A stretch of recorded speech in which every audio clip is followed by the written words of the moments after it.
ఇప్పుడు భూమి, మాతృభూమి అంటే ఏంటి? భారతమాత అంటే ఎవరు? అనే ప్రశ్న వినబడుతుంది. Exactly this is not a political reply for all those who question Bharat Mata ఎవరు అనే దానికి సమాధానం కాదు. కానీ మనం చిన్నప్పుడు ప్లెడ్జ్ చేశామయ్యా స్కూళ్ళల్లో. ఏమని చేశాం? భారతదేశం నా మాతృభూమి అని మనం చేసిన ప్లెడ్జ్ అదే. భారతీయులందరూ నా సహోదరులు అని కూడా చేశాం. అవునా? అప్పుడు ఏమయ్యాం? మనం అందరం సహోదరులను చేశామా? మన అందరం అన్నదమ్ములేగా, అందరం అన్నదమ్ములేగా. భారతదేశము నా మాతృభూమి అన్నాం. అక్కడ మాతృ శబ్దం అనేది వినపడిందా? అన్నదమ్ములను వినపడిందా? ఇంక నేనేం చెప్తానయ్యా? భారతమాత ఎవరు అంటే చాలా క్లియర్గా చెప్తున్నానండి మీకు. ఈవెన్ వాస్తుపరంగా ఒక కుటుంబ పరంగా చూస్తే ధ్వజాయనం అంటారు. అంటే తూర్పు వైపు ఉండేది ధ్వజం. ఆ ధ్వజానికి సంబంధించిన గొడవలు అన్నీ కూడాను నా జెండా నీ జెండా. సో ఎక్కడ చూసినా అయ్యా నువ్వు పుట్టి పెరిగిన ప్లేస్ మీద అటాచ్మెంట్ ఉంటుంది. ఆ పుట్టి పెరిగిన ప్లేస్ని మనం ఎక్కడ ఈక్వేట్ చేస్తున్నాం? మాతృదేవో భవ, పితృదేవో భవ, ఆచార్య దేవో భవ, అతిథి దేవో భవ అన్నాం. సో మన పూజనీయ స్థానంలో ఫస్ట్ ప్లేస్ ఎవరికి ఇచ్చాము? అమ్మ అనే ఒక మాతృ శబ్దానికి ఇచ్చాం. భారతీయులందరూ నా సహోదరులు అన్నాం. భారతదేశము నా మాతృభూమి అన్నాం. So highest respect is towards your mother. అందుకనే మనం భారతమాతగా మనం కొలుస్తాం. సరి అయిన నాలెడ్జ్ లేక, వాడికి గెలిచే పొటెన్షియాలిటీ లేక, క్లియర్గా స్పెసిఫిక్గా చెప్పాలి అంటే ఒక మతాన్ని గెలిపించడానికో, ఒక కులాన్ని గెలిపించడానికో, ఒక ప్రాంతాన్ని గెలిపించడానికో ఎవడు సిద్ధంగా లేడు భూమి మీద. మనం అసలే సిద్ధంగా లేం. ఎందుకు చెప్తున్నానంటే 47 అంత క్రితం, ఒక 400 సంవత్సరాలు అంత క్రితం ఇంకా అటాక్ జరిగినాయి ఉన్నాయి. 47 తర్వాత 20-25లో ఉన్నాం. అప్రాక్సిమేట్గా అదొక 50, ఇదొక 25 అంటే 75 సంవత్సరాలు. అవునా? 47లో మన దగ్గర ఏం మిగిలింది అయ్యా? మట్టి రోడ్లు, బక్క చిక్కిన ఎడ్లతో నడిచే ఎడ్ల బండ్లు. ఇవేనా మనకి మిగిలినాయి ఆ రోజు? ఎవరి దగ్గర తినడానికి కూడా తిండి లేదు. ఇవాళ మనం ఎక్కడున్నాం 75 సంవత్సరాల్లో? ఈ రత్నగర్భం మనకి ఇచ్చింది. ఇప్పుడు చూడండి, చిన్న ఎగ్జాంపుల్ కరోనా, ఆ తర్వాత అంతకుముందు డిమానిటైజేషన్, నిన్న ఒక వార్ లైక్ సిచ్యువేషన్ పహల్గాం. నాకు అర్థమవుతుంది మీరు ఇండైరెక్ట్ టోన్ పహల్గాం గురించి మాట్లాడుతున్నారు, ఈ మతాల గురించి మాట్లాడుతున్నారు అన్నారు. ఇప్పుడు నైబరింగ్ కంట్రీస్ గురించి ఓవరాల్గా ఈ పహల్గాం అనే సిచ్యువేషన్ రైజ్ అయింది. అవునా? ఇప్పుడు నేనున్నా, మా పక్క ఆయన ఉన్నాడు, ఈతల పక్క ఆయన ఉన్నాడు. నా బౌండరీస్ పెంచుకుంటే ఏమవుతుంది? నా రైట్ ఏమవుతుంది? బౌండరీస్ పెంచుకోవాలని నా రైట్, నా రిలీజన్ పెంచుకోవాలనేది నా రైట్గా మాట్లాడుతున్నా. సెక్యులర్ అనే వర్డ్ అడ్డం పెట్టుకొని నా మతాన్నో, నా బౌండరీస్ను పెంచుకోవాలనే ప్రయత్నం నాది.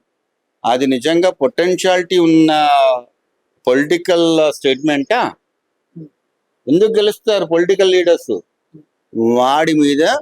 వాడు మనకి ఏదో ఇల్లు వాకిలి, తిండి తిప్పలు, మన ఉద్యోగాలు సద్యోగాలు, వ్యాపారాలు, చదువులు, ఒక సంతోషకరమైన వాతావరణం వాడు ఇస్తాడన్న ఉద్దేశంతో ఈ ఎలక్షన్స్తో రాజరిక వ్యవస్థను ఆపేసుకొని కొలోనియల్ వ్యవస్థకు స్వస్థ చెప్పి చిన్న చిన్న రాజ్యాలను విడిపోయి ఉండి కలిపి యూనియన్ ఆఫ్ అన్నాం మనం. కాన్స్టిట్యూషన్లో భారతదేశాన్ని యూనియన్ ఆఫ్ అన్నాం. అంటే అన్నీ కలిపేశాం. మరి అలా అంటప్పుడు మతం ఏముంది అక్కడ? మతం ఏముంది? కులం ఏముంది? డబ్బు ఏముంది అక్కడ? ఏం లేదుగా. సో ఇలాంటివన్నీ కూడా వాడిలో పొటెన్షియాలిటీ లేకనే. ఇప్పుడు చూడండి, రీసెంట్గా ఒక 2 years నుండి సనాతన ధర్మం మీద ఒక విధమైన అటాక్ జరగడంలో, అవునా? ఒక పెద్ద ఆవిడ చాలా రెప్యుటేషన్ ఉంది ఆమెకి. ఒక ఛానల్ ఇంటర్వ్యూ ఇస్తున్నారు. ఆమె హ్యూమన్ రైట్స్ గురించి మాట్లాడతారు, ఆడవాళ్ళ హక్కుల గురించి మాట్లాడతారు, అన్నీ మాట్లాడతారు. ఆవిడ ఏమన్నారంటే, ఇట్లానే మీలాంటి ఎవరో వాళ్ళు ఇచ్చారు, డోంట్ వాంట్ నేమర్, నేను డైరెక్ట్గా ఆమెకి ఆన్సర్ చేస్తాను. పాపం ఆవిడ అడిగింది, మేడం సనాతన ధర్మం అంటే ఏంటి, దాన్ని పాటించాలా, ఎట్లా పాటించాలి, దాని గురించి చెప్పండి అని. ఆవిడ అన్న ఆన్సర్ ఏంటి చెప్పనా అండి, సనాతన ధర్మం పాటించకూడదు, సనాతన ధర్మం పాటించకూడదు. ఎందుకంటే దేవదాసి వ్యవస్థ ఉంది కదా అన్నది. ఇవాళ ఉందా? ఇప్పుడు బహుభార్యత్వం అనేది హిందూ ధర్మంలో తీసేసాం. దశరథుడు 3 భార్యలు ఉన్నారు, రాముడు ఒక్కడే ఉన్నాడు, రాముడు నమ్ముకున్నాం. ఇప్పుడు 100 మంది భార్యల్లో నువ్వు ఒక దానివై ఆయన ఎప్పుడు వస్తాడా అని వెయిట్ చేయడం కరెక్టా? 100 మంది భార్యలు ఉండడం కరెక్టా? చెప్పయ్యా. కాదుగా. అంటే ఇప్పుడు ఏమవుతుందంటే సమాజానికి అనుకూలంగా మనలో మనం మార్పులు తెచ్చుకోవాలి, మన ధర్మాల్ని మార్చుకోవాలి. ఇప్పుడు ఎండాకాలంలో ఒక శీతోష్ణ స్థితి ఉంటుంది, చలికాలంలో ఇంకోటి ఉంటుంది, వానాకాలంలో ఇంకోటి ఉంటుంది. మరి అక్కడ ఎండాకాలం ధర్మం వేరుంది, చలికాలం ధర్మం వేరుంది, వానాకాల ధర్మం వేరుంది, ఋతుల ధర్మం వేరుంది. ఎందుకు ఎండాకాలంలో ఉండే ప్లాంట్స్ వర్షాకాలంలో ఎందుకు చనిపోతున్నాయి? వర్షాకాలంలో వచ్చే పువ్వులు ఎండాకాలంలో ఎందుకు రాలేకపోతున్నాం? అక్కడ ఒక ధర్మం ఉంది. ఆ పువ్వుకి ఆ శీతోష్ణ స్థితి, ఆ భౌగోళిక స్థితి అంతే. ఇవి కూడా అంతే.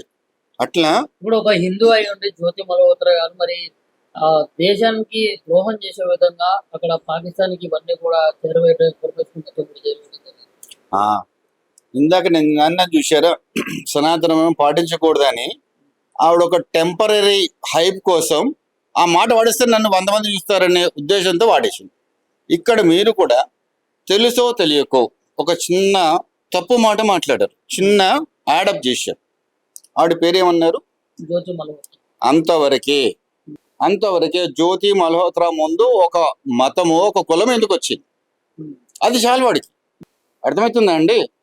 వాడికి నిజంగా పొటెన్షియాలిటీ ఉంటే ఆడి పేరుతో వెళ్ళండి, ఆ పేరుతో వెళ్ళండి, అంతే. న్యూట్రలైజ్ చేయకూడదు. అంటే అక్కడ ఇంటెన్సిటీ ఏమైపోతుంది? ఒక రిలీజియన్ మీద కాన్సన్ట్రేషన్ పెంచుతున్నాం, తప్పు చేసిన వదిలేస్తున్నాం. అర్థమవుతుందా? ఇలాంటి చిన్న చిన్న ప్రశ్నలే తెలుసో తెలియకో వాటి మీద ఎక్కువ కాన్సన్ట్రేట్ చేసి లేని దానికి ప్రచారం చేస్తున్నాం. దాన్ని పట్టుకుంటున్నారు. ఇప్పుడు నువ్వు నేను కంటెస్ట్ చేస్తున్నాం, రాముడు ఇంకొక దేవుడో కాదు కదా కంటెస్ట్ చేస్తుంది. నేను వాసవి అమ్మవారికి పుట్టాను అంటే వైశ్యాస్, 6 వైశ్యాస్ అంటాం. ఇక్కడ ఉపేంద్ర గుప్తా కంటెస్ట్ చేస్తున్నాడా? వైశ్యాస్ అనే కులం కంటెస్ట్ చేస్తుందా? హిందూ అనే మతం కంటెస్ట్ చేస్తుందా? అది ఫస్ట్ ఆలోచించాలి మనం. సో ప్రతి దానికి కూడా ఏం చేస్తున్నామంటే తెలుసో తెలియకో వాళ్ళ ట్రాప్లో పడిపోతున్నాం మనం.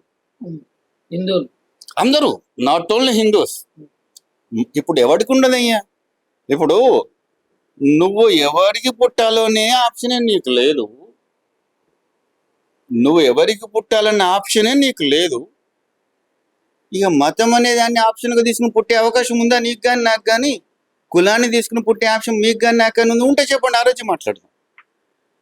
If this is my option to have my birth in this cost, to these couple of parents, in this religion, in this place, in this society, ఒక రావణాసుడు పుట్టాలనో, రాముడికి పుట్టాలనో, ఇంకోటి పుట్టాలనో, అమెరికాలో పుట్టాలనో, చైనాలో పుట్టాలనో, రష్యాలో పుట్టాలనో నాకు ఆప్షన్ ఉందా? లేదుగా. నేను ఇండివిజువల్గా ఉన్నా. నా కులాన్ని చూసి నువ్వు ఎన్నుకుంటున్నావా? నా మతాన్ని చూసి ఎన్నుకుంటున్నావా? నా మంచితనాన్ని చూసి ఎందుకు ఎన్నుకుంటున్నావు? ఇవి మనలో ఒక విధమైన కన్ఫ్యూజన్ స్టేట్ క్రియేట్ చేశారు. ఆ కన్ఫ్యూజన్ ట్రాప్లో మనం పడ్డామా, వాడు అనుకున్న టార్గెట్ రీచ్ అయ్యి. అసలు దేవాలయము అంటాం, అవునా? ఇప్పుడు ఇది ఇల్లు, అది దేవాలయం. లయం అంటే ఏంటి? లయకారకుడు అంటాం. శివుడు. లయం అంటే నీలో కలిసిపోవడాన్ని లయం అంటాం. ఏం కలిసిపోయిందంటే అక్కడ దేవతా లక్షణాలు కలిసిపోయినాయి. అంటే ఇప్పుడు ఒక దేవాలయం అంటే వాడిలో ఉన్న దేవతా లక్షణాలని వాళ్ళు మిగిలిపోయిన వాళ్ళు ఇక వాడు ఏం చేసినా కానీ ఆ దైవత్వం అనే లయం వాళ్ళు ఉంది, ఆ లక్షణం వాళ్ళు భయపడుతుంది. వాటిని ఇరాడికేట్ చేస్తాము అంటున్నారు. ఇప్పుడు చూడండి, ఒక బాటా షోరూమ్ ఉంది, ఒక రేమాండ్ షోరూమ్ ఉంది, అవునా? బాటా షోరూమ్ వాడికి, రేమాండ్ షోరూమ్ వాడికి వాడి చెప్పులు బూట్లు వాడి బట్టల గురించి తెలుసు. ఒక స్టేషనరీ షాప్ ఉంది, యూనివర్సల్ స్టేషనరీ షాప్ అని. ఇదివరకు మేము చదువుకునే రోజుల్లో ముస్లిం ఆయన. ఎందుకు స్పెసిఫిక్గా చెప్తున్నాను అంటే, ఒక చెప్పుల కొట్టుని బ్యాన్ చేశారు. ఒక చెప్పుల కొట్టుని ఆల్ ఓవర్ ద, మీకు వింటున్నా అన్నారు కదా, అంటే ఏంది? ఒక పర్టిక్యులర్ రిలీజన్నో, ఒక పర్టిక్యులర్ మతాన్నో, ఒక పర్టిక్యులర్ కులాన్నో, ఒక పర్టిక్యులర్ ప్లేస్లో వాళ్ళను టార్గెట్ చేసి మిగతా వాళ్ళని ప్రొవోక్ చేస్తున్నారు. కానీ ఈ దేవాలయంలో చెప్పులు కుట్టేవాడున్నాడు, అక్కడ బతుకుతున్నాడుగా. చెక్క పని చేసేవాడు, గుడి తలుపులు చేసేవాడు బతుకుతున్నాడా? ధ్వజస్తంభం వాడు బతుకుతున్నాడా? లోహ కార్మికులు గంట కొట్టేవాడు ఉన్నాడా? బట్టలు నేసేవాడు ఉన్నాడా? పూలు అమ్మేవాడు, పూలు వాడు బతుకుతున్నాడా? ఆహారం అంటే మనం ఏం చేస్తున్నాం, అక్కడ ప్రసాదాలు పెడుతున్నాం, కొబ్బరి నీళ్ళు, అరటిపండ్లు, కూరలు, పప్పులు, ఉప్పులు, సన్నాయి మేళం అన్నీ ఉన్నాయా? కళలు, సంప్రదాయాలు, ఆచారాలు. వాళ్ళు ఎందుకు అక్కడ కలుస్తున్నారు? సింపుల్గా చెప్తున్నానయ్యా, ఒక దేవాలయంలో ఒక మనిషి పుట్టిన దగ్గర నుండి చనిపోయిన తర్వాత కూడా వాడికి సంబంధించిన ఒక పూజ, ఓ మంత్రమో, ఓ జపమో, ఓ శాంతో, ఓ తంత్రమో ఉన్నాయి. ఎన్ని ఎరాడికేట్ చేయాలయ్యా? అంటే ఒక దేవాలయాన్ని ఎరాడికేట్ చేసేస్తే ఇవన్నీ పోయినాయా? అన్ఫార్చునేట్లీ ఇవన్నీ పోయినాయి మన దగ్గర, అవునా? ఇప్పుడు చూడండి, బంగారం పని చేసేవాళ్ళు, మనం వాళ్ళ ఇంటికి వెళ్తున్నాం, వాడు బతికాడు ఊర్లో. ఇవాళ బంగారు నగలు మనం కొంటున్నాం, కంసాల దగ్గర పోయి కొంటున్నామా? ఒక దర్జీ దగ్గరికి పోయి ఎన్ని సంవత్సరాలు అయిందయ్యా మీరు? సామెతలు ఇప్పుడు మీ ఇద్దరే ఉన్నారుగా, ఇది దర్జీ కుట్టాడా? కాలేదా? అంటే ఇప్పుడు ఏమైంది? ఒక దర్జీ అనే కులం పోయిందా? ఒక చెక్క తలుపులు పోయినాయా? ఏముంది మిగిలిన చెప్పండి మన దేశంలో? అసలు ఈ కులాన్ని నమ్ముకుంటే, కులం అంటే నేను చెప్పుకున్నా, కుటుంబాలు దేని మీద ఆధారపడ్డా ఆ వృత్తిని కులం అనేస్తున్నాం మనం బై మిస్టేక్. అని ఇవన్నీ పోయినాయిగా, అంటే కుల వృత్తి మర్చిపోయారంటారు సార్. అన్ని పోయినాయి.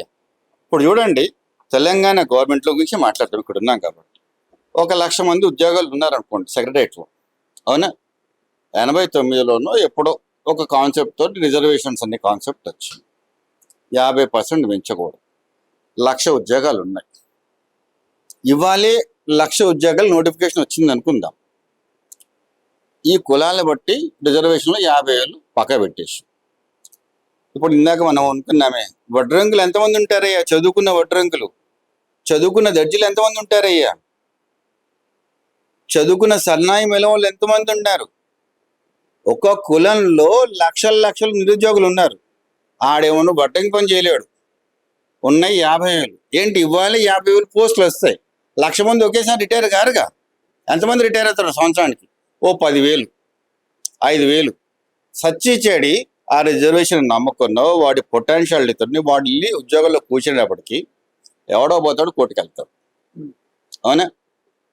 ఇప్పుడు సెంట్రల్ గవర్నమెంట్లో 25 ఏళ్ళు, 28 ఏళ్ళు మీ మినిమం ఏజ్. ఇప్పుడు మనకి ఎంత ఏజ్ ఉంది? ఎంత ఏజ్ దాకా మీరు ఎగ్జామ్ రాయొచ్చు? కనీసం 35-40, 60 రిటైర్మెంట్. ఎంత మిగిలింది వాడికి? 20 సంవత్సరాలు, అవునా? ఆ 20 సంవత్సరాల్లో వాడు పెళ్లి చేసుకోవాలి, పిల్లల్ని కనాలి, వాళ్ళ చదువులు, సంజలు, పెళ్ళిళ్ళు, పేరెంటాలు. 20,000 జీతం సరిపోతుందా వాడికి?